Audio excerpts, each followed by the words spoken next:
Alright, so I want to do a video on my AR pistol. It's kind of like a update video slash if you haven't seen the previous one, don't bother going to watch it because this is here. Start with, show that magazine it's resting on is empty. Chamber's clear. We'll go bottom to top.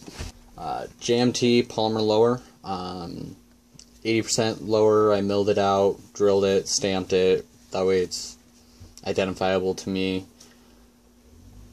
Really like this lower, lightweight, really sturdy. The magwell's flared. MOE plus grip. Inside of my plate I've got spare batteries along with my ATF paperwork that says it's legal that I made this lower and it doesn't have any VIN numbers on it. This is a pistol by legal definition. The arm brace does not make it a rifle, and putting the arm brace to your shoulder doesn't make it a short barrel rifle. So, surplus ammo and arms. Upper receiver, it is a blemished upper. $20 off to have that little bit of tooling mark visible there, and there's a touch bit up here. So, stuff that I really don't care about.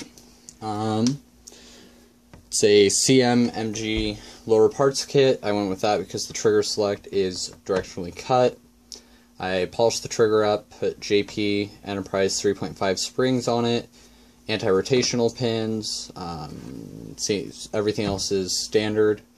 I've got a Magpul bad lever on here. But yeah, safety select. Only gripe about this lower is the takedown pins are kind of a pain. But other than that, every mag falls free out of it that I've ever put into it. I've got a sling mount as my back plate, mil spec, forward assist, I forget what it's called, but it's basically a Teflon coated bolt carrier group, even though the mil spec one was doing just fine.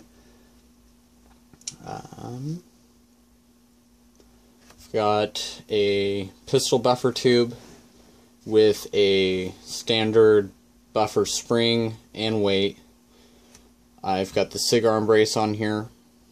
The spacer here, I didn't want to dish out the money for the KAK or CAC Industries pistol buffer tube specifically for this.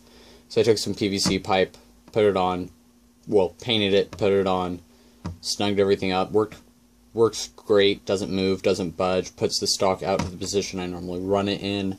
Get this in video. The BCM Gunfighter. This is the one with the medium latch. Next build I do is going to be the large latch. Stop moving. I'm running Magpul backup sights, front and rear. The front one I did paint the front of it white just so it's easier to pick up, otherwise nothing done to those.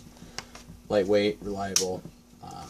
This is a poor man's EOTech, because I was not dishing out $500 to $1,000 for a sight. This is a sight mark. It's a holographic sight. Unless, in my opinion, unless you're overseas in Afghanistan or Iraq or wherever, unless you're basically special forces, this is good enough for you. Special forces or SWAT or anything where you're actually needing to beat the hell out of your gear.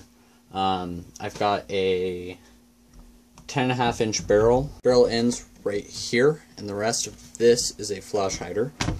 I already had this rail, and I was not going to cut it down. So, it's a really small profile camera who makes this. Really small profile for the grip on here for the rail, really nice clearance overall.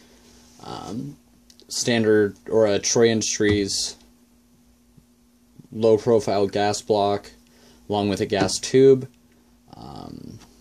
In front of my front sight I have a TLR1 strobe. I'm going to get the HL soon. Light, which is very bright, very good spillover, and does have the strobe.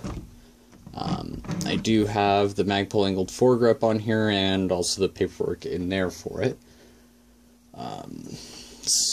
Like this sight because it's co-witnessed without a riser or anything like that with these sights.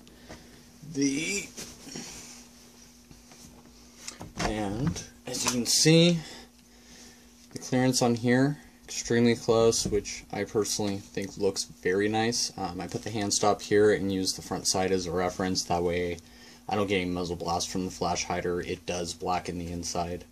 As you can see, the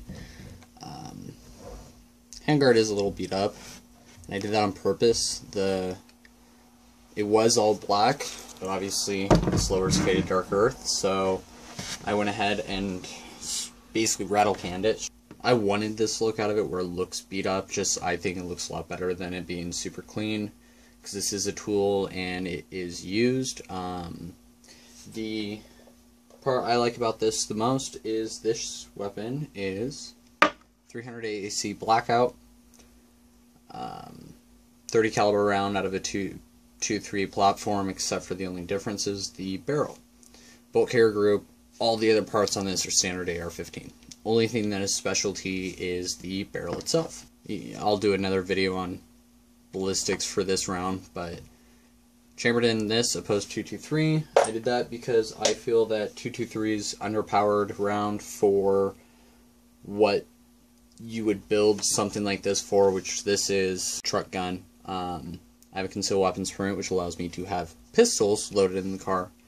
I normally won't have one in the pipe, but I will have the magazine in it. So 223 as a defense weapon, I find a little underpowered. The 300 Blackout has better ballistics, and when you shorten the barrel on something, you lose velocity.